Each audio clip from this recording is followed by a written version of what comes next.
en el capítulo 7.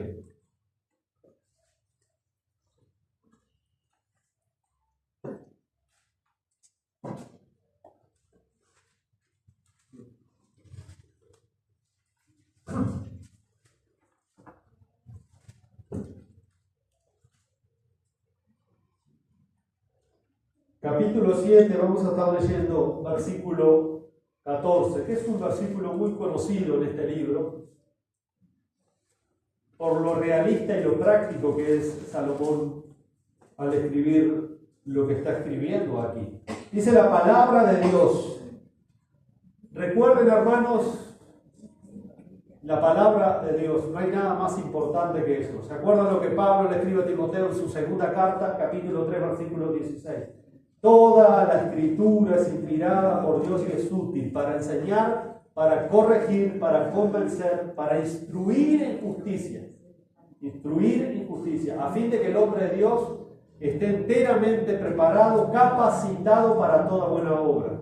Así que, como cada cosa que concierne a la vida y a la piedad, tenemos que ir siempre a la palabra de Dios. Siempre a la palabra de Dios.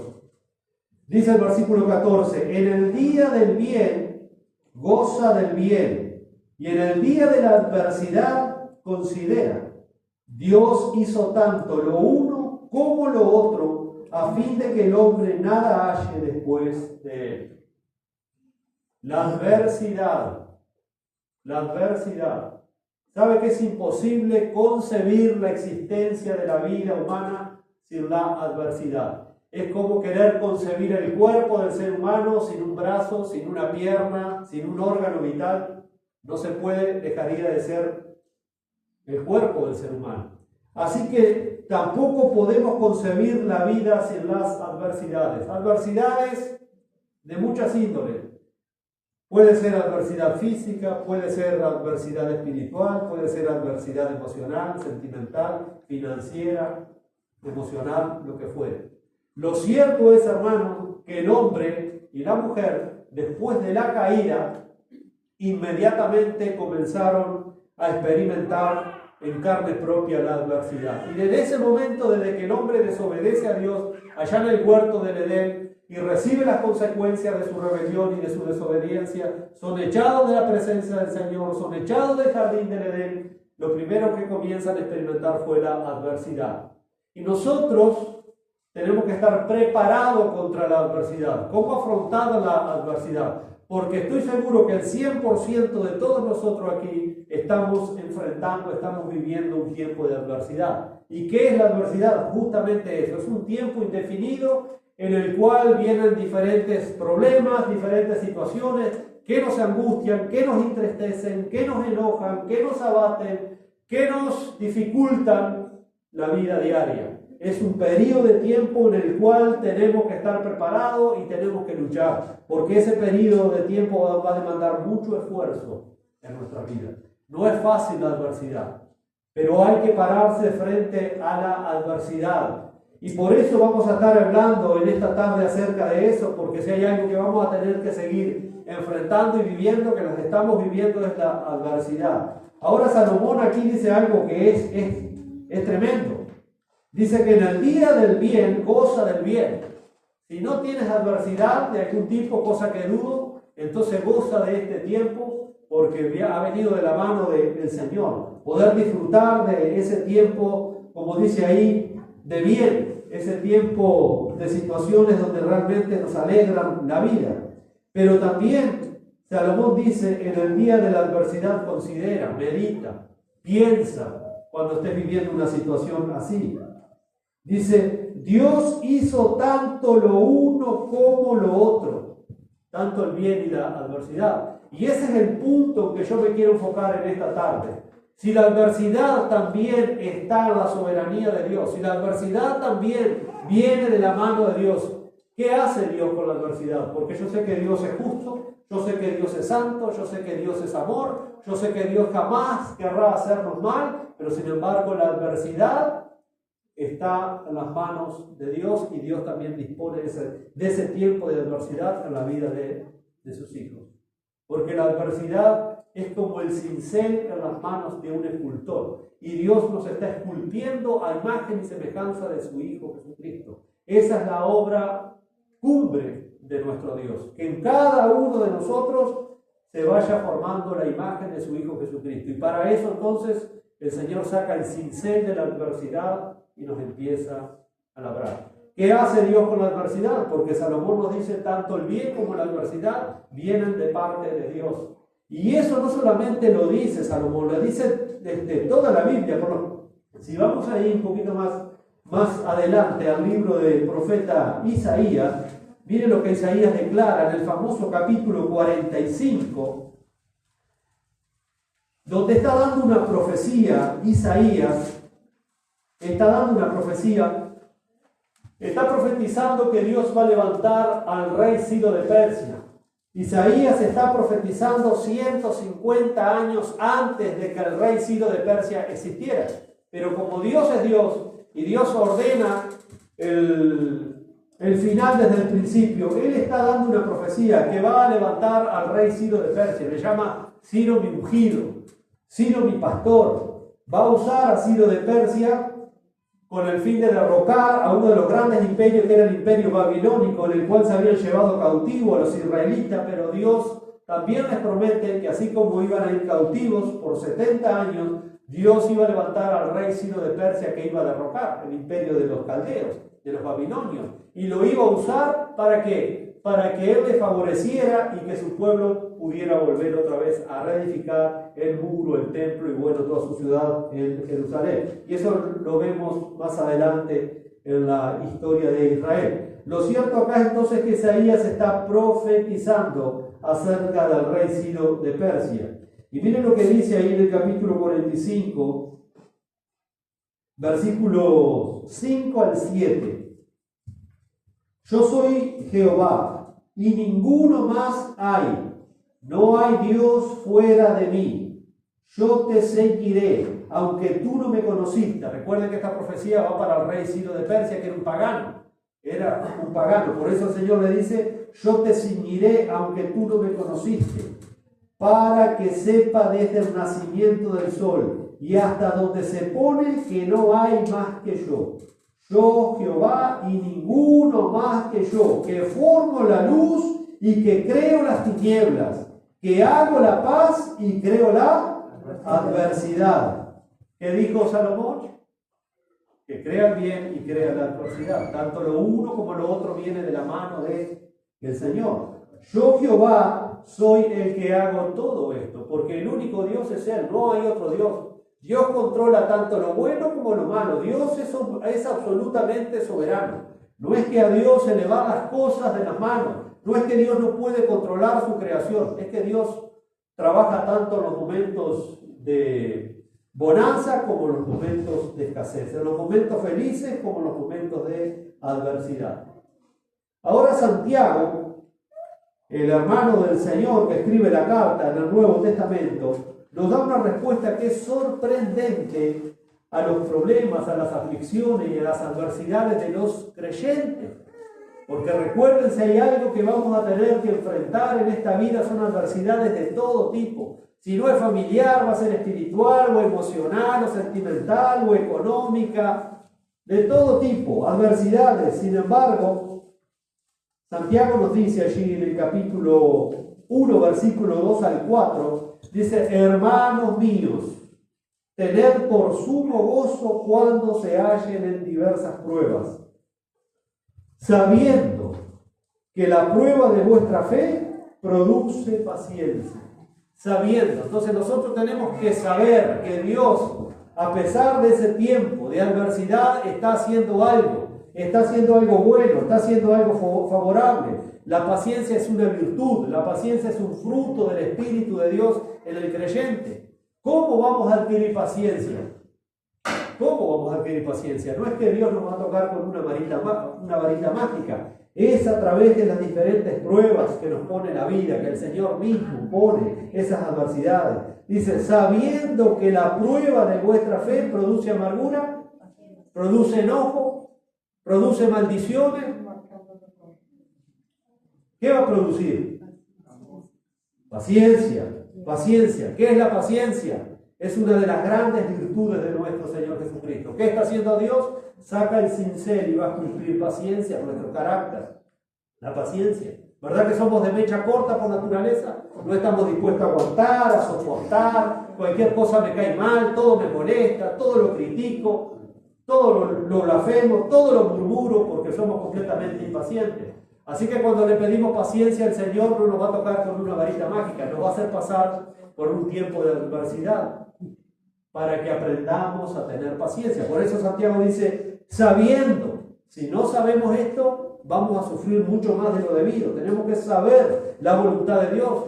La mayoría de las iglesias no quieren hablar hoy de adversidad, todo es color de rosa. Y no se prepara a los creyentes. Después viene el tiempo de adversidad y el creyente anda peor que la persona que no es creyente, buscando soluciones temporales. No, mi hermano. Tenemos que estar bien parados y enfocados en lo que la palabra de Dios nos enseña, nos revela, para poder vivir de una manera digna estos tiempos de adversidad. Va a producir paciencia. Y luego sigue diciendo Santiago, pero tenga la paciencia su obra completa para que seáis perfectos, es decir, para que seáis completos, cabales, sin que les falte cosa alguna. Y más adelante allí Santiago, terminando su carta, tiene 5 capítulos, en el capítulo 5 nos va a dar uno de los grandes ejemplos de un hombre que vivió adversidad. Vaya que pasó adversidad. Santiago capítulo 5, versículo 11, dice, he aquí, tenemos por bienaventurados, recuerden lo que había dicho en el capítulo 1, versículo 2, hermanos míos, tengan por sumo gozo cuando se hallen en diversas pruebas. Siéntanse contentos, gozosos, por lo que ella va a producir en manos de Dios en nuestra vida. Y acá dice, tenemos por bienaventurados, por dichosos, por felices a los que sufren. Esto, claro, hablar a un mundo que no entiende el tema de la adversidad y del sufrimiento, la gente se arranca el pelo, se da la cabeza contra la pared, porque no estamos preparados para eso. ¿Cuántos de nosotros oró esta mañana y le pidió al Señor, dame tiempo de adversidad, Señor, porque quiero crecer? Nunca la vida. Pero sin embargo es parte del plan de Dios y es mejor que yo me apegue al plan de Dios, porque Dios va a mandar tiempos de bonanza, pero no toda la vida va a ser así, hermano. No toda la vida. Y acá nos da uno de los grandes ejemplos de un hombre que Dios mismo dio testimonio de que era un hombre temeroso y apartado del mal, que fue Job. Vaya que a Job le vino la calamidad de la noche a la mañana. Se le murieron todos los hijos, perdió todos sus bienes, todas sus propiedades, absolutamente todo, hasta su salud perdió. Quedó la miseria en un basurero allí, se arrastraba con un tiesto, las llagas que le supuraban. Pero sin embargo, Santiago lo trae aquí a colación. Habéis oído de la paciencia de Job. ¿Qué va a producir entonces la adversidad? Paciencia, el saber soportar, el saber esperar, el no ser impaciente. Dice, habéis oído de la paciencia de Job y habéis visto el fin del Señor, que el Señor es muy misericordioso y compasivo. ¿Nosotros vemos así el trato de Dios en la adversidad? No, hermano, no mintamos porque no vemos así el trato de Dios. Enseguida empezamos a recriminar, pero si Dios me ama, ¿por qué me tengo que pasar esto? Y si Dios esto, ¿por qué lo otro? Y sin embargo Santiago dice, ya habéis visto el fin del Señor, que el Señor es muy misericordioso y compasivo. Después que pasó el tiempo de la adversidad de Job, Dios le devuelve el doble de lo que esa adversidad le quitó a Job. Y el Señor, Job mismo, dice que el Señor dio y el Señor quitó. Así que tenía una buena teología en ese punto. El Señor da y el Señor quita. El Señor da el bien y el Señor da la adversidad. Dios es soberano, hermanos. Él hace como Él quiere y nadie le tiene que decir a Dios cómo hacer las cosas. El Señor dio y el Señor quitó, dijo Job. Sea el nombre del Señor bendito. Tremendo, ¿no? Pero el apóstol Pablo también expresó una perspectiva muy similar a la de Santiago, hablando de los tiempos de adversidad. Vaya que el apóstol Pablo vivió tiempos de adversidad, porque la iglesia desde su inicio vivió tiempos de adversidad. Si nosotros Leemos la historia de la iglesia tanto en el libro de los Hechos, la carta de los apóstoles, luego la escritura de los padres de las iglesias y luego después toda la historia. Si hubo alguien que ha pasado adversidad en esta vida, ha sido la iglesia del Señor Jesucristo. Por eso el Señor dijo: en el mundo tendréis aflicción, pero confiad, yo he vencido al mundo. Y Pablo entonces expresa ahí en Romanos capítulo 5, versículo 3 al 6, algo muy similar a lo que ha dicho Santiago. Vieron que Santiago comenzó diciendo en el capítulo 1, versículo 2, dice: hermanos, tened por sumo gozo cuando se hallen en diversas pruebas, sabiendo. Y Pablo dice: nos gloriamos también en las tribulaciones, sabiendo. Entonces, si no sabemos cuál es el rol de la adversidad en nuestra vida, vamos a agarrar para cualquier lado, menos para dónde tenemos que ir, porque perdemos el rumbo como creyentes en los tiempos de adversidad, porque no hemos sido bien enseñados en la palabra de Dios cómo debemos comportarnos en los tiempos de adversidad. Por eso agarramos para cualquier lado, porque no sabemos. Y acá se nos dice: saber, lo dijo Santiago y lo dice el apóstol Pablo, nada más y nada menos. Dice allí Pablo, sigue diciendo: sabiendo que la tribulación produce amargura, resentimiento, frustración, paciencia. ¿Vieron? La paciencia, uno de los frutos del Espíritu, paciencia. Y la paciencia prueba. Y la prueba que va a producir esperanza. Y esa esperanza puesta correctamente en el Señor Jesucristo, porque en eso habla la esperanza en el contexto, en lo que Dios ha prometido, esa esperanza no avergüenza. Por eso los hombres confían en carros, otros en caballos, pero nosotros en el nombre de Jehová haremos memoria, como decía el salmista. Esperar en el Señor. Por eso dice: no avergüenza. ¿Por qué? Porque el amor de Dios ha sido derramado en nuestros corazones por el Espíritu Santo que nos fue dado. Porque cuando aún éramos débiles, a su tiempo Cristo murió por los impíos. ¿Qué tendrá que ver la muerte de Cristo con la adversidad? Va ligado a lo que Pablo está diciendo acá. No hay una palabra de más y una palabra fuera de foco. Porque cuando éramos débiles, a su tiempo Cristo murió por los impíos. Así que tanto Santiago como Pablo comprendieron que a la luz del sufrimiento que Cristo soportó por nosotros para darnos la salvación, entonces las dificultades que experimentamos en esta vida adquieren un nuevo significado. A la luz del sufrimiento de Jesús en la cruz, para que nosotros pudiéramos tener el perdón gratuitamente de nuestros pecados. El Señor no tenía motivo alguno para venir a este mundo y sufrir y padecer como lo hizo. Sin embargo, el Señor estuvo dispuesto por amor a afrontar las más grandes de las adversidades, que fue cargar nuestros pecados y morir aquella terrible muerte en aquella cruz del Calvario. Así que las dificultades que enfrentamos son un medio por el cual Dios obra para cumplir su voluntad en nuestras vidas, para moldearnos, para que nosotros vayamos reflejando el carácter de Cristo. Y ese es el propósito número 1 por el cual Dios está trabajando y obrando en nuestras vidas. Y vamos ahí a Romanos, pasaje muy conocido, hermanos, Romanos capítulo 8. Leímos en el capítulo 5 recién, pero si seguimos leyendo ahí en el capítulo 8, versículo 28 al 30, miren lo que Pablo va a seguir diciendo aquí, hablando del propósito supremo de Dios en nuestra vida. Y sabemos, otra vez, si no sabemos, ese es el problema.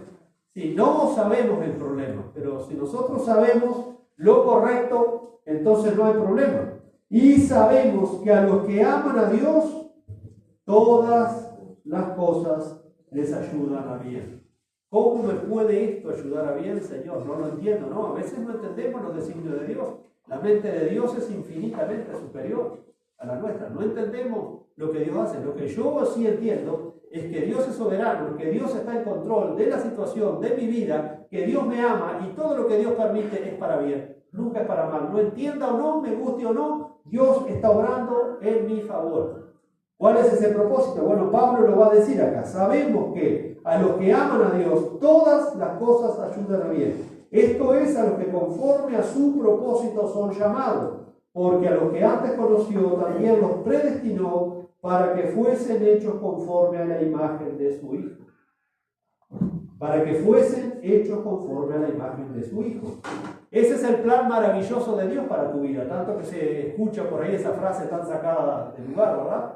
Dios tiene un plan maravilloso para tu vida, es cierto. ¿Cuál es el plan maravilloso? Que te parezcas a Cristo. Ese es el plan de Dios, que te parezcas a Cristo. Por eso en sus manos el cincel de la adversidad va a labrar el carácter de Cristo en nosotros. Por eso produce paciencia. Y la paciencia prueba y la prueba esperanza, como dice Pablo. Si no, ¿cómo vamos a reflejar el carácter de Cristo? ¿Cómo lo vamos a reflejar? Bueno, es a través de las dificultades que Dios permite en nuestras vidas con ese propósito. Porque a los que antes conoció también los predestinó para que fuesen hechos conforme a la imagen de su Hijo, para que Él sea el primogénito entre muchos hermanos. Y a los que predestinó en el pasado, a estos también llamó en el presente, y a los que llamó, a estos también justificó, y a los que justificó, a estos también glorificó en el futuro. Esa será la consumación final de la salvación. ¿Qué le falta a nuestra salvación para que sea consumada? La glorificación de nuestro cuerpo. ¿Cómo y cuándo sucederá esto? Porque Pablo termina la cadena de oro de la salvación, como le denominan los teólogos a estos versículos. Dice, a los que justificó. Nosotros ya fuimos justificados por la fe, hemos creído en Cristo. Todos nuestros pecados fueron perdonados, fuimos justificados gratuitamente, pero queda todavía la etapa final de la salvación. Por eso Pablo dice que en esperanza hemos sido salvos, pero queda la etapa final, queda la etapa cúlmine de la salvación, que es la glorificación del creyente. Eso aún no ha sucedido. Eso sucederá cuando Cristo venga en su segunda venida y resucite a los suyos. Entonces resucitaremos con cuerpos incorruptos. Ese será entonces el sello final de la salvación, cuando Dios nos glorifique. Este cuerpo se irá a la tumba, pero así como fue a la tumba, no será levantado. Será levantado un cuerpo incorruptible, donde nunca más verá ningún vestigio de muerte y de pecado. Vamos a ser semejante a la gloria suya, como dice la Escritura. Vaya promesa que tenemos, hermano, ¿no?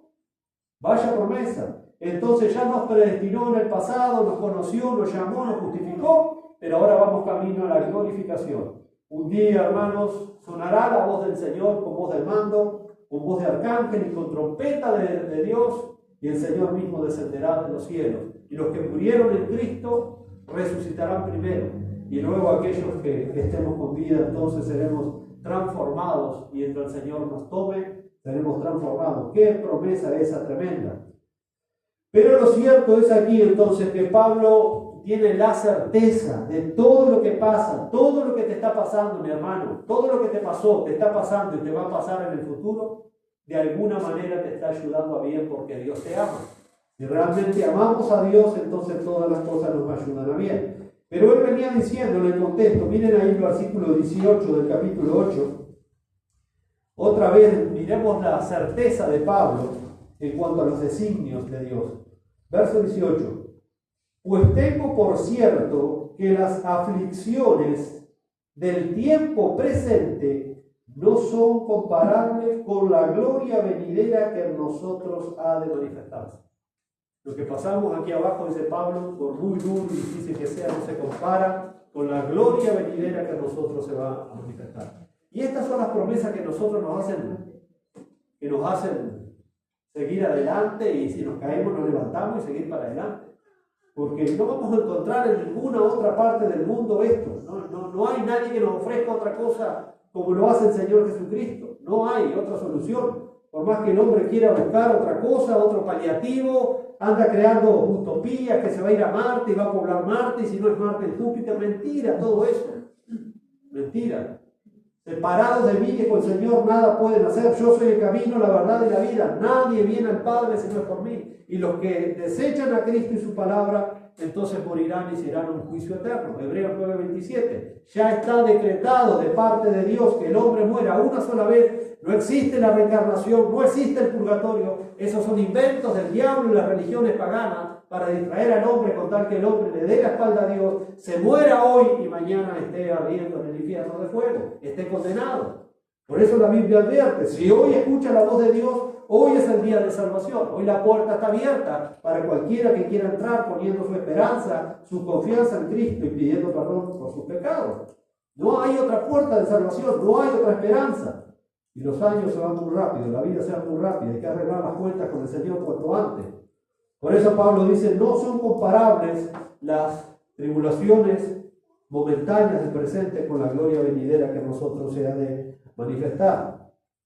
Entonces, con base a ese propósito, que todas las cosas ayudan a bien a los que aman a Dios, porque Dios quiere formar la imagen de su Hijo Jesucristo, nosotros los creyentes, entonces, en base a ese propósito, toda adversidad obra para nuestro bien, toda adversidad obra para nuestro bien y para la gloria de Dios. Obra para nuestro bien y para la gloria de Dios. En primer lugar, mis hermanos, la adversidad es un tiempo donde Dios llama nuestra atención. ¿Cuándo usted va al médico? Cuando empieza a sentir un dolor, cuando empieza a ver un síntoma, entonces usted acude al médico. Si no, seguimos viviendo y lo menos que pensamos ir a ver un médico. ¿Cómo Dios llama nuestra atención? Muchas veces en los tiempos de adversidad. Es donde buscamos a Dios, lamentablemente. Nos tienen que venir tiempos de dificultades para que busquemos a Dios. Pero Dios, en su hermosa bondad y misericordia, envía estos tiempos de adversidad para que nosotros le prestemos atención a Él, para que le escuchemos a Él, para que podamos recibir su gracia, su bondad. Entonces, cuando llega la adversidad, nosotros nos vemos obligados a enfrentar problemas y presiones demasiado grandes para que podamos resolverlos por cuenta nuestra y vaya que cambia nuestra vida. Nuestra rutina de repente se ve interferida por alguna circunstancia que nos ha pasado, nos vemos limitados, nos vemos que no podemos solucionar esto por nuestros propios medios y entonces Dios llamándonos la atención, algo que nos pasa por encima, algo que nosotros mismos no le damos solución. Entonces de esa manera Dios está captando la atención de sus hijos, de creyentes. No podemos seguir persiguiendo nuestras metas, no podemos seguir realizando nuestras tareas como las veníamos haciendo, no podemos seguir viviendo de la misma manera que estábamos haciéndolo. Entonces es un momento donde debemos detenernos, pensar, meditar nuestra situación. ¿Qué dijo Salomón? En el día de la adversidad considera. El día de la adversidad no es para salir corriendo como un tábano que le sacaron la cabeza. No. Es un tiempo donde Dios está llamando nuestra atención para que meditemos en nuestro camino, para que meditemos en nuestra relación con Él, para que meditemos en el estado de nuestra fe, para que meditemos en nuestra vida espiritual. No es para darse la cabeza contra la pared y hacer y decir lo mismo que la gente que no tiene a Dios. No. Salomón nos dice que debemos de considerar que tanto el bien como la adversidad han venido de manos del Señor. Así que es un tiempo donde debemos de meditar profundamente, debemos apartar ese tiempo en medio de la aflicción, en medio de la adversidad y debemos meditar seriamente en ello. Por eso Dios está captando nuestra atención. Debemos buscar a Dios, obedecer a Dios, confiar en su palabra, escudriñar en su palabra y podemos tener por cierto que Él nos estará ayudando en todo tiempo, en todo momento. Recuerden que una de las grandes promesas de la Biblia nos dice: nunca te dejaré y nunca te desampararé. Por lo tanto, podemos decir confiadamente: el Señor es mi ayudador, no temeré lo que me pueda hacer el hombre. El Señor nos va a proteger, el Señor nos va a guiar en esos tiempos de adversidad, el Señor va a proveer lo que necesitemos. Él estará allí para proveernos de todo lo que nosotros estemos precisando para afrontar esos tiempos de dificultad, de adversidad. Lo primero que necesitamos es sabiduría, hermano. Me llama la atención que muchos cristianos en tiempos de adversidad se desesperan, se desaniman, se deprimen y quedan completamente bloqueados y apáticos. Porque si hay algo que necesitamos para los tiempos de adversidad es sabiduría, pero sabiduría de arriba, sabiduría práctica. ¿Cómo vivo ese tiempo de adversidad? ¿La vivo igual que las personas? No. No, hermanos, nosotros somos hijos de Dios.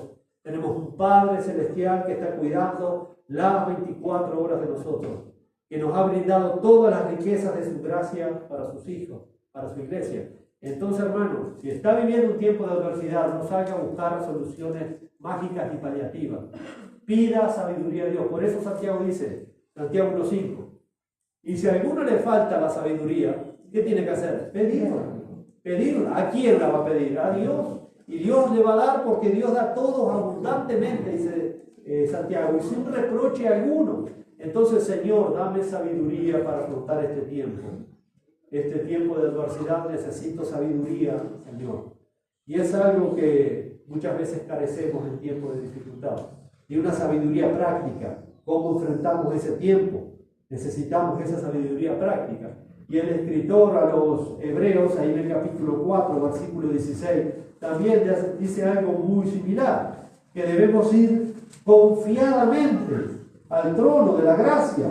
Hebreos 4, 16, dice, acerquémonos pues confiadamente al trono de la gracia para alcanzar misericordia y hallar gracia para el oportuno socorro. Entre con confianza. Más adelante vamos a ir viendo esto, de cómo debemos ir a la presencia del Señor. Y la oración es clave para esto. Y lamentablemente el último recurso que dejamos es la oración muchas veces. Todos sabemos, hermano, que la vida de oración nuestra, como creyentes, como iglesia, a nivel general, es el último recurso cuando tiene que ser el primero en todo. Ya el creyente no ora, las iglesias no oran, y esto es fundamental para pasar el tiempo de adversidad. Entonces, pedir sabiduría, ir confiadamente, como dice el escritor a los Hebreos, ir confiadamente al trono de la gracia, para hallar misericordia, para tener el oportuno socorro en ese día, con confianza al Señor. Entonces los problemas señalan nuestras limitaciones. Las adversidades nos muestran cuán frágiles somos, qué débiles somos, qué limitados que somos, y nos impulsan a buscar y a confiar a Dios de manera que no haríamos, a menos que tuviéramos necesidades significativas. De otra manera no buscaríamos al Señor. Si todo nos va bien, entonces no necesito a Dios. Así piensa la mayoría de la gente, tristemente. Como a su parecer les va bien, nunca piensan en que puedan necesitar a Dios. Mire, el Señor Jesucristo dijo algo muy interesante en el Evangelio según Mateo, ahí en el capítulo 11, versículo 28. Es una invitación general que Cristo está haciendo a la generación de su tiempo, a quienes están cansados, atribulados, agobiados por los sufrimientos de la vida. Esto se vuelve una invitación especialmente significativa en medio de las adversidades de la vida. Y si hubo una sociedad que estaba agobiada bajo el peso de las adversidades de la vida, fue la sociedad de Jesús en los tiempos de Jesús. Y Jesús dijo lo siguiente, Mateo 11, 28 al 30. Vengan a mí todos los que están trabajados y cargados, y yo os haré descansar.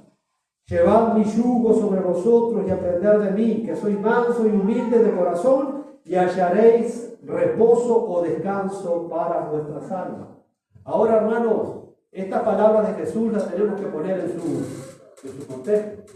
Cuando Jesús llega en el tiempo que él nace ahí en Belén de Judea y se cría como un ser humano común y corriente, había algo en la sociedad de su tiempo, eran las adversidades que estaban viviendo. Había opresión social, había opresión política, había opresión espiritual. La religión de allá arriba oprimía a más pobres. Bueno, Jesús denuncia la opresión de la religión en su tiempo. Los fariseos hacían una oración con tal de desbancar y sacarle hasta el último peso a la miserable viuda. Los judíos estaban bajo el imperio romano hacía muchísimos años. Había una tramoya política y espiritual. El de más arriba pisoteaba al de más abajo. El que tenía más sustento nunca iba a compartir con el que tenía menos. Era una sociedad tremendamente agobiada bajo la carga de las adversidades sociales. La pobreza reinaba, estaba lleno de enfermos tirados, los niños huérfanos, mujeres que andaban prostituyéndose porque las habían echado a sus hogares y la mujer en aquel tiempo era tratada como una bestia. Niños que andaban hurgando en los basureros, leprosos que andaban en las noches, endemoniados que andaban haciendo estragos.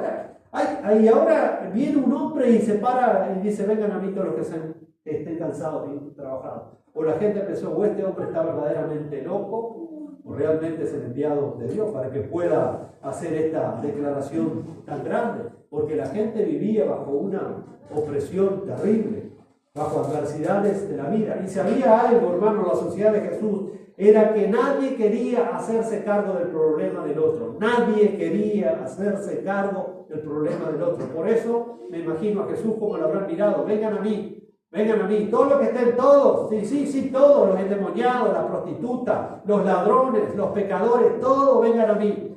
Imagínense en el contexto de estas palabras. ¿Sabe que la familia, hermanos, nadie quería llevar el problema a nadie, aún en la familia? Cuando las gurisas cumplían 11, 12 años, ya los padres la estaban arreglando el matrimonio porque se tenía que ir, porque no había plata para otro plato de comida, para comprar la ropa, que se vaya. El hijo tenía 12, 13 años para el campo, se iba de mañana, venía de noche a ayudar a los padres. Nadie quería llevar el problema del otro, nadie. Y de repente viene un hombre ahí, se para y dice: vengan a mí, no importa el problema que tengan, no importa, aprendan de mí, que soy manso y humilde de corazón. Por eso tenemos que ver esta declaración en el contexto. Eso es potente lo que Jesús dice acá. Porque la gente vivía realmente agobiada, vivía desesperanzada, vivía bajo un tiempo de adversidad como muy pocas veces. Y Jesús hace esta declaración tan grande: llevad mi yugo sobre vosotros y aprended de mí, que soy manso y humilde de corazón, y hallaré algo que ellos jamás habían experimentado y que el pecador jamás experimentará. Por más plata que tenga, por más cosas materiales que tenga, nunca va a experimentar, y hallarás descanso para tu alma. Y eso es lo que el ser humano necesita. La gente está como loca, la gente no puede dormir sin pastillas, la gente no puede salir sin esto, sin lo otro, se pichicatean de arriba abajo, porque el problema está en el corazón, el problema está en el alma que no tiene a Dios. El único cirujano del alma es el Señor Jesucristo. Lo demás son paliativos que no llegan a la realidad del problema, porque mi yugo es suave y mi carga es ligera. Tremenda las declaraciones del Señor. Entonces la adversidad, hermano, es una escuela donde podemos aprender más de Cristo y hacer como Cristo para asemejarnos a Él. Por lo tanto, número 2, en primer lugar, la adversidad es un llamado de atención que Dios nos hace. En segundo lugar, la adversidad es el salón de clase donde Dios nos llama para aprender una lección. La adversidad es el salón de clase donde Dios nos llama para aprender una lección práctica, por supuesto. ¿Verdad que cuando éramos chicos no nos gustaba ir mucho a la escuela, pero había que ir porque ahí nos enseñaban y había que ir? Y bueno, muchos creyentes, cuando el Señor los llama al aula de la adversidad para aprender una lección, no les gusta estar ahí. Pero es ahí, hermano, donde Dios nos enseña y nos sienta ahí, y hasta que no aprendamos esa lección, no nos hace. Lo mismo le pasó a Job, ¿se acuerdan? Tuvo que aprender la lección, que él no era justo. Si bien era un hombre bueno a los ojos de los demás y temeroso de Dios, pero el único justo es Dios. No hay justo ni aun uno, dice la Biblia. No hay quien haga lo bueno, todos se desviaron. Y Dios nos sentó en el aula de la aflicción hasta que aprendió. Tuvo que aprender. Y así, tú y yo, mi hermano, Dios nos llama en un tiempo determinado al aula de la aflicción. Bien, a ver a quién le toca, va pasando lista. Le toca a fulano. Fulano, el mes que viene vamos a tener una lección, vos y yo. Te voy a sentar en el aula de la aflicción. Recuerde, tanto lo uno como lo otro viene de Dios. Por lo tanto, considera, medita, piensa. Es un tiempo para aprender, es un tiempo para pensar, es un tiempo para ver nuestras huellas. Es un tiempo donde debemos meditar profundamente entonces nuestra relación con el Señor.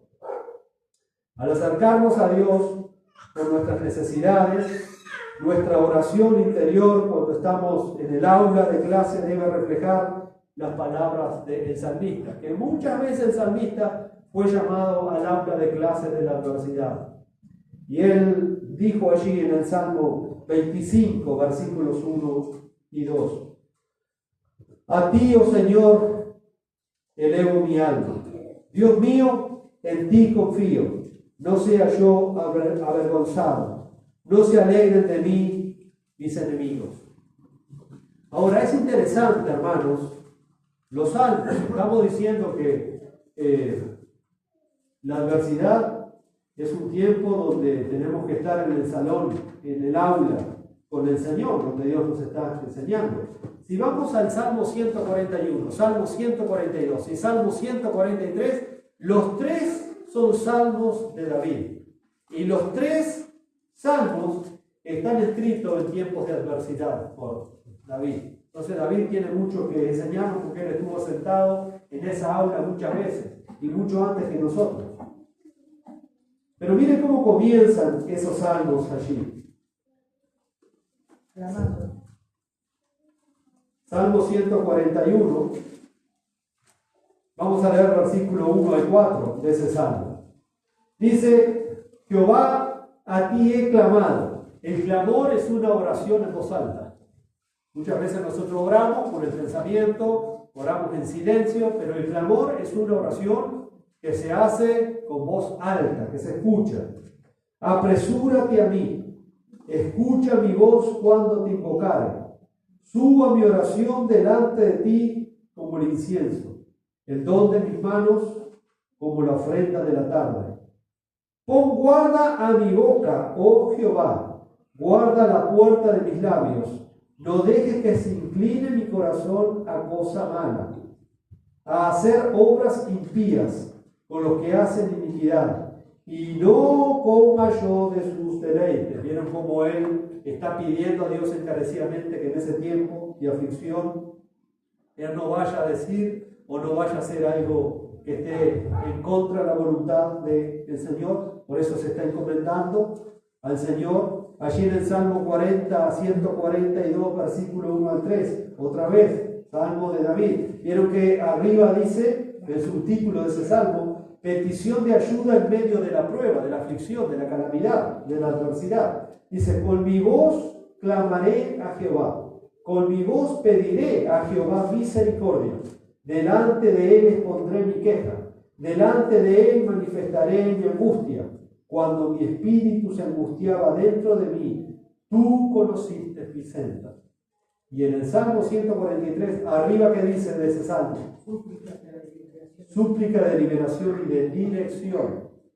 Él era consciente que necesitaba ser instruido por Dios en esos tiempos de adversidad. Es un tiempo donde Dios tiene que instruirnos. De lo contrario, nos descarriamos. Y dice ahí en el versículo 1, oh Jehová, oye mi oración. Escucha mis ruegos, respóndeme por tu verdad, por tu justicia. ¿Vieron cómo siempre en estos tres salmos David era consciente de la necesidad que tenía de estar en la presencia de Dios, de ser escuchado por Dios para que Dios atendiera su clamor y Dios lo estuviera instruyendo cómo debía proceder en esos tiempos de calamidad, en esos tiempos de adversidad?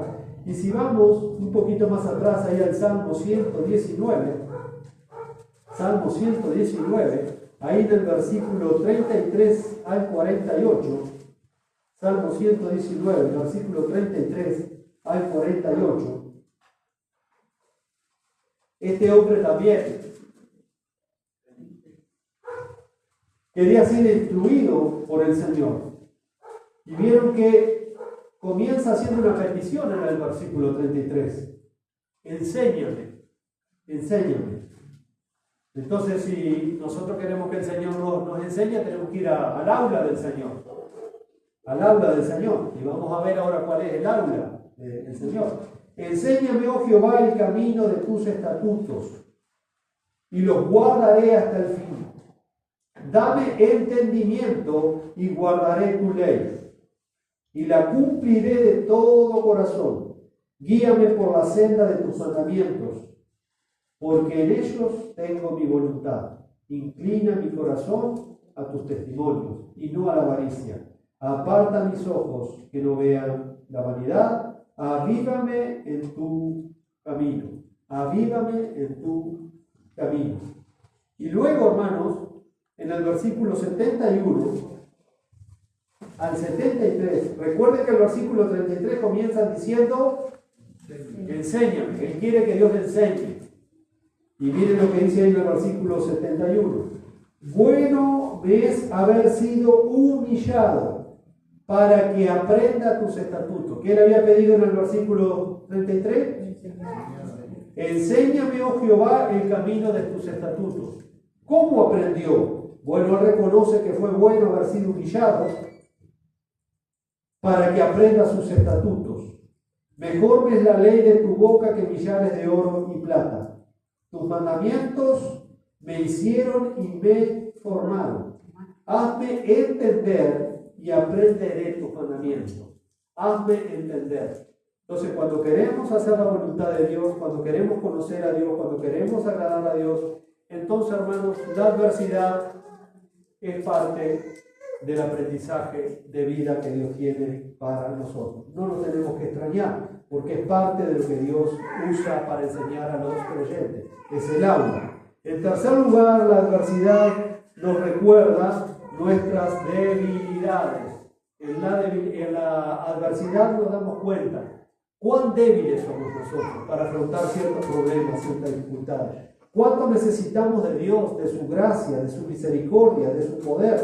El apóstol Pablo sabía lo que significaba vivir con la adversidad, que no desaparecía nunca. Si alguien padeció toda su vida diferentes tipos de adversidades, fue este hombre tan piadoso, este hombre usado y llamado por Dios, el apóstol Pablo. Y él aprendió de primera mano a ver el bien que Dios quería traer a su propia vida a través de ese tiempo de adversidad, y aparte de esto a regocijarse en el designio de Dios, porque él sabía que a los que aman a Dios todas las cosas le ayudan a bien. Por eso Pablo escribe en la segunda carta que escribe a los Corintios, en el capítulo 12, del versículo 7 al 10, de una experiencia tremenda que Pablo había tenido, una experiencia espiritual.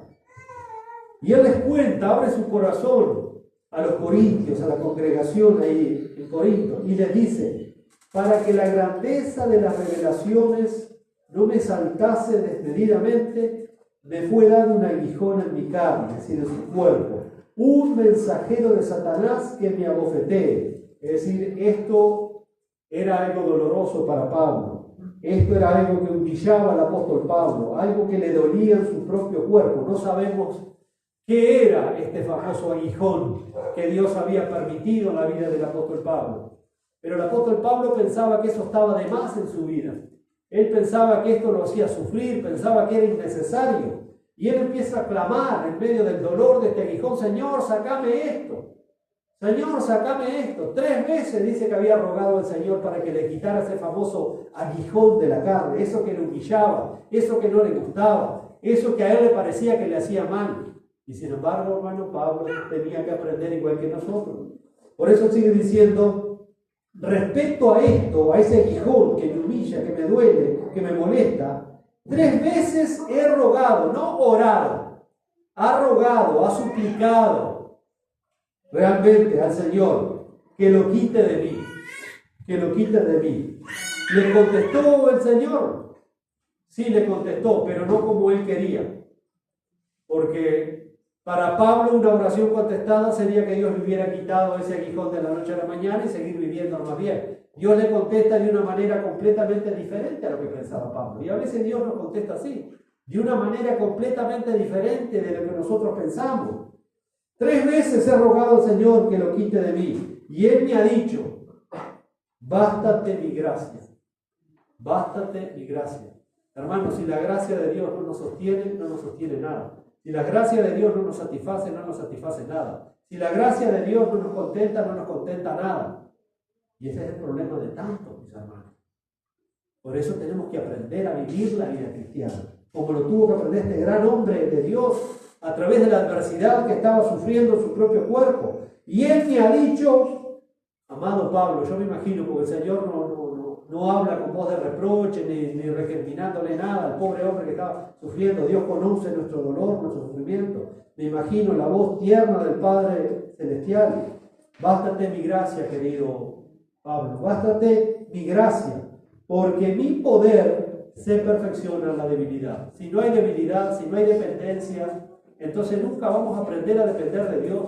Siempre vamos a andar con nuestra fuerza, con nuestro orgullo, nuestra altanería, nuestra sabiduría, y nunca se va a manifestar realmente el poder de Dios. Entonces, cuando estamos en ese tiempo de adversidad, donde estamos completamente quebrados, debilitados, es donde el poder de Dios empieza a hacerse notorio en nuestra vida, empieza a manifestarse. Entonces dice, una vez que el Señor le dijo a Pablo, Pablo, bástate mi gracia porque mi poder se perfecciona en la debilidad. Entonces Pablo inmediatamente dice, por tanto, no voy a orar más sobre este asunto. Eso se lo puse yo, pero lo más probable es que Pablo pensó esto, por lo que viene. Dice, por tanto, de buena gana me gloriaré más bien en mis debilidades. Ya no se va a quejar de las debilidades, como se quejaba de esa debilidad que tenía en su cuerpo, ya ahora no se va a quejar, ya ahora no va a rogar al Señor que se la quite, sino que ahora él ha entendido el propósito de Dios. Así que si el poder de Dios reposa en esta situación, entonces yo no quiero salir de esta situación. Porque si salgo de esta situación, pierdo la gracia y la bendición del poder de Dios en mi vida. Entonces no me conviene. Por eso dice, más bien me voy a gloriar en mis debilidades, para que repose en mí el poder de Cristo. Si esto funciona así, gloria a Dios, bienvenido sea, porque el Señor está orando en medio de esto. Por eso dice, por tanto de buena gana me gloriaré más bien en mis debilidades, para que repose sobre mí el poder de Cristo. Por lo cual, por amor a Cristo, me gozo en las debilidades, en afrentas, en necesidades, en persecuciones, en angustias, porque cuando soy débil, entonces soy fuerte. Entonces soy fuerte. Fuerte porque Cristo le estaba suministrando esa gracia que nos da el poder. Por eso Pablo aprendió también a través de esas circunstancias que dependían del Señor Jesucristo, de su gracia. Entonces, al aceptar las situaciones que no podemos controlar y en cambio aceptar los propósitos de Dios para nuestras dificultades, vamos a experimentar no solamente la gracia, sino el poder de Cristo en nuestras vidas de una manera directa y personal. Entonces, podemos y debemos confiar en que Dios nos cuidará y nos proveerá todo lo que estemos necesitando en ese tiempo de adversidad. Mire lo que dice allí el Salmo 103, versículos 13 y 14. Como un padre se compadece de sus hijos, se compadece el Señor de los que le temen, porque Él conoce nuestra condición, se acuerda de que somos polvo. Qué tremenda la bondad y la misericordia del Señor. Hermano, nadie te puede entender como el Señor. Nadie te puede entender como el Señor. Dice, porque Él conoce nuestra condición. Nosotros le podemos contar a una persona de confianza, a un hermano, pero ese hermano no va a experimentar lo que tú estás experimentando. Pero el Señor sí. Él lo experimenta juntamente contigo. Él conoce nuestra condición. Se acuerda de que somos polvo. Salmo 103, versículos 13 y 14. Así que, hermanos, la adversidad es un tiempo donde se nos motiva a buscar a Dios en oración y en clamor. Porque Pablo, ¿qué hizo cuando tuvo el aguijón? Buscó a Dios en oración. Entonces, en cuarto lugar, la adversidad es un tiempo que Dios usa para motivarnos a la oración y al clamor. El tiempo de adversidad no es para enojarse, no es para recriminar a Dios en oración. Cuidado cómo oramos, vamos a ver eso. Tenemos que tener cuidado cómo oramos. Muchas veces oramos recriminándole a Dios, ¿por qué me tenés así? ¿Por qué vayas tanto tiempo y yo sigo así? Tenemos que orar con el espíritu correcto. Así que la adversidad nos motiva a clamar a Dios. Pero yo les invito a llegar hoy hasta acá, para seguir con este jugoso tema, esta jugosa enseñanza de las Escrituras, porque tenemos que aprender, porque adversidades van a seguir habiendo, pero ¿qué hacemos cuando nos toque la adversidad? Tenemos que estar preparados bíblicamente, que es lo que el Espíritu de Dios va a usar para que en el tiempo de la adversidad podamos considerar, como dice Salomón. Padre bendito, te damos gracias por tu palabra en esta hora. Señor, qué gozo es abrir tu palabra.